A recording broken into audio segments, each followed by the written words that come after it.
जों BPF जों जोबोद गाज्रि जेनदों। BPF आ UPPL सरकारखौ फोजोबनो हायोब्ला आं हाग्रामानि गारिनि सिगां बारसोमनानै थैगोन। बड'लेण्डनि थांखिखौ सानसेयावनो जाहोनो हायो।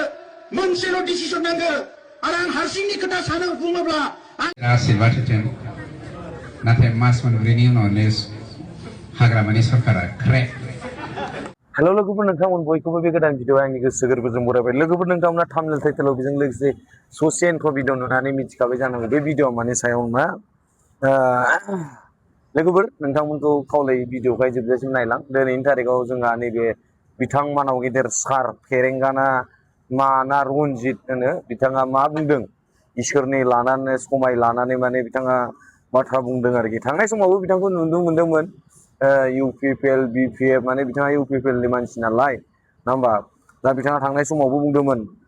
हाग्रामा महिलारि यानि BPF दोलोआ देरहायोब्ला हाग्रामानि गारियाव बारसोमनानै थैगोन होननानै बुंदोंमोन नङा होमबा। BPF आ UPPL सरकारखौ फोजोबनो हायोब्ला आं हाग्रामानि गारिनि सिगां बारसोमनानै थैगोन। जुदि हाग्रामाया UPPL सरकारखौ फोजोबनो हायाब्ला हाग्रामाया आंनि गारियाव बारसोमना थैथों होननानै। हानाय नङालै आङो जेबो नङा फंबाय दै लोंनाय बायदिसो। दिनैनि थारिखआव बिथाङा आरो इसोरनि समाय लानानै बुंलायबाय आरोखि। औ माने थांनाय समावबो बिथाङा बुंदोंमोन हाजारखि मन्दिर मस्जिद गिर्जा थांनानै खुलुमनानै बोर लाहै अब्लाबो BPF दोलोआ देरहाया आरो बेजों लोगोसे BPF दोलोआ देरहायोब्ला हाग्रामानि गारियाव बारसोमनानै थैगोन। मा रावमोन बेफोरलाय दिनैसिम माथो गोथाङै दङ बिथां सारालाय लाजिदोंना लाजियाखै नङा होमबा। आरो बेजों लोगोसे बिथाङा दायो मा बुंखो बे भिडिअखौ नाय। प्राइम मिनिस्टार नरेन्द्र मोदी बिथां सानैया हाग्रामाखौ अर्डार हरदों हाग्रामा केवल मात्र मास मोनब्रैनि उनाव नोङो बाजेट खालाम। मानोना जुलाइ दाननि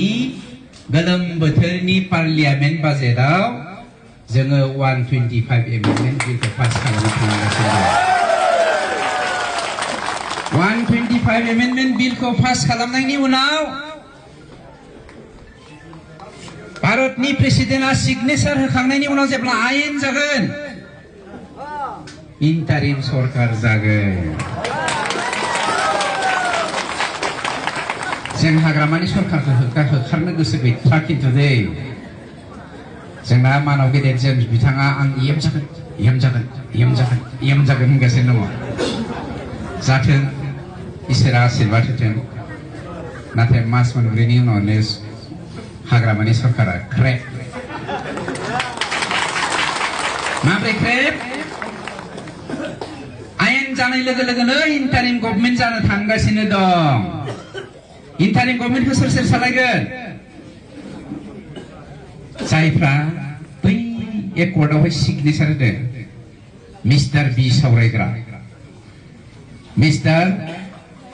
Gobinda Basumatary mister Ranjan Daimari mister doctor Dhiren Boro' mister Pramod Boro' mister Lawrence Islary लोगोसे उन थांफागोन फेरेंगामोनाबो। माने बिथाङा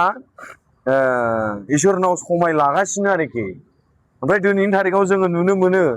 BPF दोलोनि दैदेनगिरियानो होन UPPL दोलोनि दैदेनगिरियानो होन जेब्ला बोथोर सफैयो अब्लाल' गोरिब गुन्द्रानि न' थांनानै आथिं हमहैगोन आखाइ हमहैगोन माबा आर'नाइ गानहोहैगोन। जोंनि बर' जाम्बा जाम्बि रायजो राजाफ्राबो ओरैबायदि बेंग्रा 400 500 300 250 बैफोरबायदि आर'नाइखौ बैसोरबायदि मानसिनो मानो गानहोहरो? जोंनि थारिखआव लससो जायो। बैसोरबायदि मानसिखौ जिनाखि भट बिनो थांग्रा ना बैसोरनो आर'नाइ गानहोस्लायस्लाय बै आर'नाइ बायनायनि फैसाखौ बेदर फिसा जानानै फोजोब नङाबा फिसा फिसौफोरनि थाखाय माबा मोनसे गाननाय जोमनाय बायनानै हो। बैसोरनो भट बिनो थांग्राफोरनो आर'नाइ गानहोस्लायस्लाय फैसा गारस्लायस्लाय औ ओमफ्रायहाय दिनैनि थारिखआव माने जोंहा गोबां बर' आइजोफोर हौवाफोराबो नङा होमबा रायजो राजा जाम्बा जाम्बिफोर इलेक्सन खाथि खाथि नङा होमबा बिपिएफ इउपिपिएल नि दोहौ माने मा मोनखाङो हा गावनि टाइमखौसो वेस्ट खालामना लानाय जायो बेखिनि टाइमखौ नोङो नोंनि फिसा फिसौनो टाइम हो नोंनि न'खर संसार खुंनायाव मोनसे मोजां खामानियाव टाइम हो दिनैनि तारिखाव बिपिएफ इउपिपिएल नि माबा इलेक्सन केम्पिंनो मानो ओरैबायदि होंगो दोंगो दोहौ नोंसोर बायदिया मा मोनजानो रायजो राजाफोर मा मोनगोन जेबो मोना हो बैसोर मालाय नोंसोर बैसोरखौ भट हो उमुखाया देरहागोन उमुखाया जिन्दाबाद इउपिपिएल जिन्दाबाद बिपिएफ जिन्दाबाद होननानै नोंसोर केम्पिं खालामगासिनो दोहौनो हो गावनि न'खरनि गांनाय उखैनाय गावनि न'खरनि नांगौ बायदिसिनाखौ गारनानै दिनै बैसोर बायदि लिडारफोरखौहाय सापर्ट खालामगासिनो बैसोरो जेब्ला देरहागोन जेब्ला गोजौ थाखोआव थांगोन अब्ला बैसोर बायदि मानसिया नोंसोर बायदि मानसिखौ नायफिननाय नङा रायजोफोर नोङो बै इलेक्सननि सिगाङाव मा खामानि मावनानै जायोमोन बिजनेस हो जिखुनु जा हाजिरा मुजिरा मा मावनानै जायोमोन बै खामानिखौनो इलेक्सन बायखांनानैब्लाबो बैसोर देरहाखांनायनि उनावबाबो नोंसोरो बैफोरखौनो मावनानै जाखानांगोन नोंसोरनो मालाब्लाबो लाइफ टाइम बैसोर जेबो होनो हाया दायो जि होनोबो हागौ 1000 2000 नङा होमबा बैफोरबायदि थाखाखौ लानानैनो हो ओरैबायदि दुगा ओरैबायदि माने दोहौ सान्दुं मिन्थिया अखा मिन्थिया ना गावनि न'आव बिसि फिसानो ओंखाम खुरना होनांगौ ना हिनजावनो माइरं दैरं गथायना होनांगौ बैफोरबायदिखौनो जेबो माने मेलेमाव गैया खालि बिसोरनो नांगौ मालायनि माबायाव दोहौ मालाय एमएलए एमपि दारायदों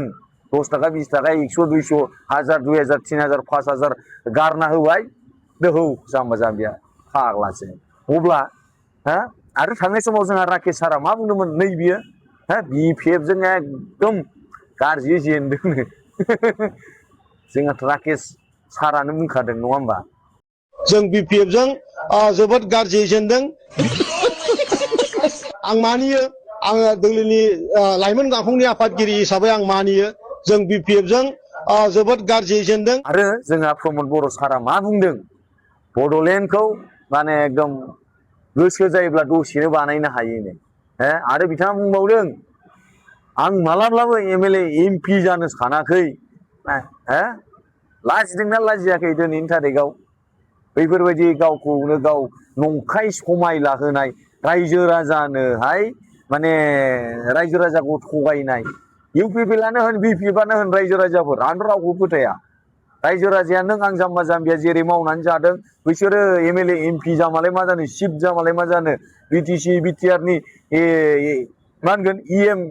नो मा नो चिफनो हा डिपुजि चिफनो माबा बेफोरबायदि जाब्लाबो जोङो हाजिरा मावना जाखानांगोन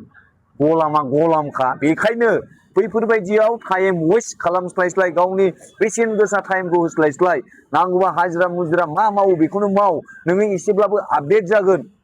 आं बेखौसो नुहुरो बेखौसो सानो औ ओमफ्रायहाय जोंहा बेखायनो माबाया मा होनगोन आलफ्रेड ब्रादारा थिगखौनो बुंदों नङा होमबा हो जोंनि बर'नि लिडारफोर हो रायजो राजाखौ बड'लेण्डनि नामाव थगायनो मा होनो लिडार जानाय थिगखौनो बुंदों नङा होमबा आरो नैबे जोंहा प्रमद बर' सारा बुंनायखौथ' खोनाखाबाय नङा होमबा बड'लेण्डनि थांखिखौ सानसेयावनो जाहोनो हायो मोनसेल' डिसिसन नांगौ आरो आं हारसिंनि खोथा सानो बुङोब्ला आं कुरिदिन एमएलए एमपि बिटिसिनि चिफ इएम जिएम मेम्बार जानो थाखाय आं सोमावसारो बड'लेण्डनि नामावसो बिथांमोनहा लिडार जानो हादों हो आन्दलन खालामफ्लानानै जोंनो बड'लेण्ड नांगौ न' बड'लेण्ड न' रेस्ट बेफोरबायदि खालामबाय लिडारगिरि जाबाय गिदिर गिदिर भाषण होबाय जोंना पाब्लिकफ्राबो नंगौ सानबाय बड'लेण्डल' मोनथोंसै होननानै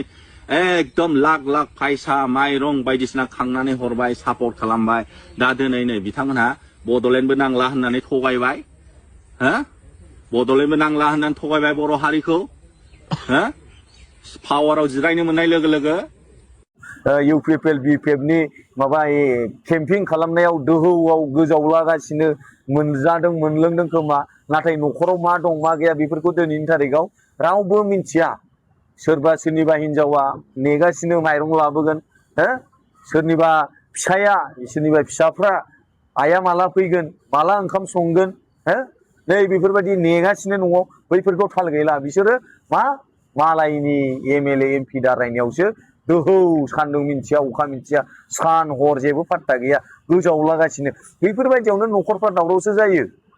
बुलाय सोलाय नांलाय खमलाय जायो मोनजागोन मोनलोंगोन बा 1000 2000 नङा होमबा मा गोदाव सोराव गोजावना मा लाब गोजावनाङा थांनाङा जाय मालाय गेलेग्राया गेलेगोन जाय होग्राया होगोन जोंलाय सोरनो होनांगौ बेनोनो होखागोन भटखौ नङा होमबा जों जेबो मोनखाया बेल'सो आरोखि आंनि साननाया थेंक इउ सो माच फर वाचिं माय भिडिअ लाभ इउ अल बाय बाय